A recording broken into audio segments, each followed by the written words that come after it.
അപ്പോൾ നമുക്ക് നമ്മുടെ ടേസ്റ്റി ആയിട്ടുള്ള അതേസമയം ഹെൽത്തി ആയിട്ടുള്ള ദോശ ഉണ്ടാക്കാൻ തുടങ്ങാം. ചെറുപയർ ദോശ. അപ്പോൾ നമ്മുടെ ദോശയ്ക്ക് മെയിനായിട്ട് വേണ്ടത് ചെറുപയറാണ്. അപ്പോൾ ഞാനിവിടെ 1 കപ്പ് ചെറുപയറാണ് എടുത്തേക്കണത്. അതേപോലെ തന്നെ 3/4 കപ്പ് പച്ചരി. ഇത് രണ്ടും കൂടെ നന്നായിട്ട് കഴുകി വൃത്തിയാക്കിയ ശേഷം 8 മണിക്കൂറെങ്കിലും നമ്മൾ കുതിർക്കാൻ വെക്കണം. ഞാനിതിപ്പോൾ ഇന്നലെ രാത്രിയിൽ കുതിർക്കാൻ വെച്ചതാണ്. ഇത് രാവിലെയാണ് ഉണ്ടാക്കുന്നത്. ഈ ദോശയ്ക്ക് നമുക്ക് പുളിക്കേണ്ട ആവശ്യമൊന്നുമില്ല. ഇൻസ്റ്റൻ്റ് ആയിട്ട് തന്നെ നമുക്ക് ദോശ ഉണ്ടാക്കിയെടുക്കാം. ആദ്യം നമുക്ക് നന്നായിട്ടൊന്ന് അരച്ചെടുക്കണം. അതിന് വേണ്ടിയിട്ട് ഒരു മിക്സി ബൗൾ എടുക്കാം.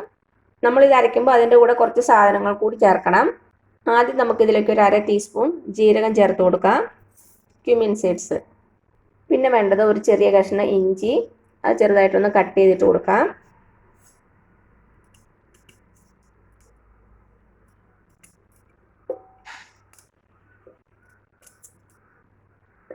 ഒരു 4 ചെറിയ ഉള്ളി, 3 പച്ചമുളക്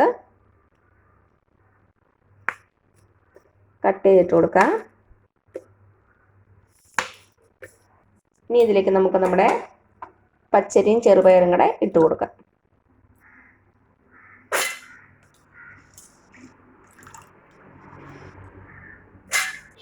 നമുക്കിത് 2 ബാച്ചായിട്ട് അരച്ചെടുക്കാം. ആവശ്യത്തിനുള്ള വെള്ളം ഒഴിച്ചു കൊടുക്കാം. ഒത്തിരി വെള്ളം ഒഴിക്കരുത്. അപ്പോൾ ഞാനൊരു 1/2 കപ്പോളം വെള്ളം ഒഴിച്ചിട്ടുണ്ട്. നമുക്ക് കുറവാണെങ്കിൽ ചേർത്ത് കൊടുക്കാം. അപ്പോൾ ഞാൻ നന്നായിട്ടൊന്ന് അരച്ചെടുക്കട്ടെ. ഇതാ നമ്മുടെ ഒരു ബാച്ച്. അപ്പോൾ അതാ നമ്മുടെ അരിയും ചെറുപയറും കൂടെ നന്നായിട്ട് അരച്ചെടുത്തിട്ടുണ്ട്. തുറന്നു നോക്കാം. കണ്ടോ, നല്ല ഫൈനായിട്ട് അരഞ്ഞു കിട്ടിയിട്ടുണ്ട്. ഇനി നമുക്കൊരു പാത്രത്തിലേക്ക് മാറ്റാം. ഇനി അടുത്ത ബാച്ച് കൂടെ നമുക്ക് അരച്ചെടുക്കാം.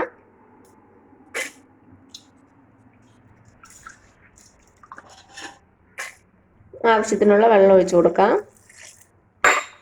എന്നിട്ട് ഇത് നന്നായിട്ട് അരച്ചെടുക്കാം. ഇതാ നമ്മുടെ അടുത്ത ബാച്ച് മാവും റെഡിയാണ്. അത് നമുക്ക് പാത്രത്തിലേക്ക് ഒഴിച്ചു കൊടുക്കാം. ഇതാ ഈ ഒരു കൺസിസ്റ്റൻസിയാണ് നമുക്ക് വേണ്ടത്. ഒത്തിരി വെള്ളം കൂടാൻ പാടില്ല. ഇനി ഇതിലേക്ക് നമുക്ക് ആവശ്യത്തിനുള്ള ഉപ്പ് ചേർത്ത് കൊടുക്കാം.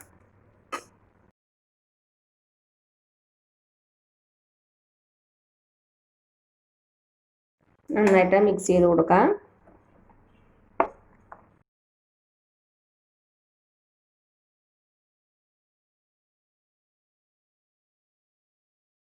ഇതിൻ്റെ കൂടെ നമുക്ക് ഒരു നുള്ള കായപ്പൊടിയും കൂടെ ചേർത്ത് കൊടുക്കാം. ഇത് ഓപ്ഷണലാണ്. ഒരു നുള്ളു മാത്രം ചേർത്താൽ മതി. അത് നന്നായിട്ടൊന്ന് മിക്സ് ചെയ്ത് കൊടുക്കാം. ഞാൻ ഇനി ഇതിലേക്ക് ഒരു നുള്ള മഞ്ഞൾപ്പൊടി കൂടെ ചേർത്ത് കൊടുക്കുകയാണ്. അപ്പം നമ്മുടെ ദോശയ്ക്ക് നല്ലൊരു കളർ ഉണ്ടാകും.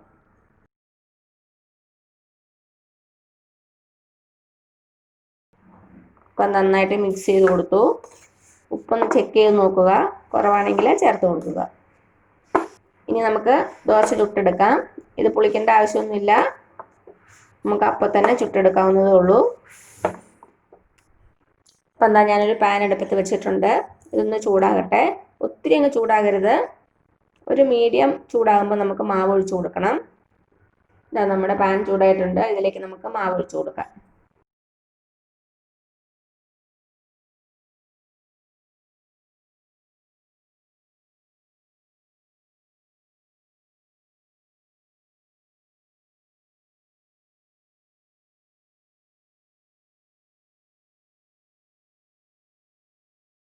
നിങ്ങൾക്ക് വേണമെങ്കിൽ നൈസ് ആയിട്ടുള്ള ദോശ ഉണ്ടാക്കാം. അതല്ലെങ്കിൽ കുറച്ച് കട്ടിയുള്ള ദോശ ഉണ്ടാക്കാം.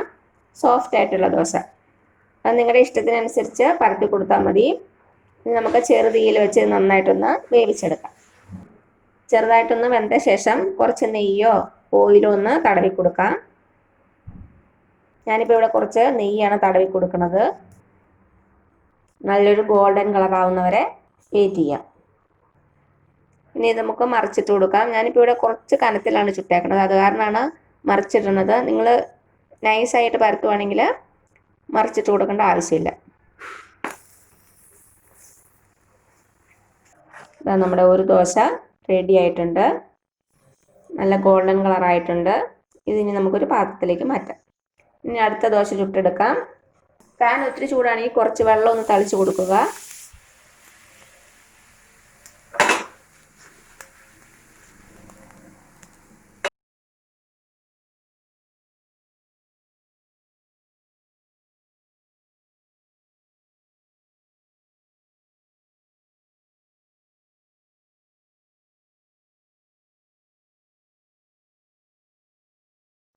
കുറച്ച് നെയ്യ് തടവി കൊടുക്കാം.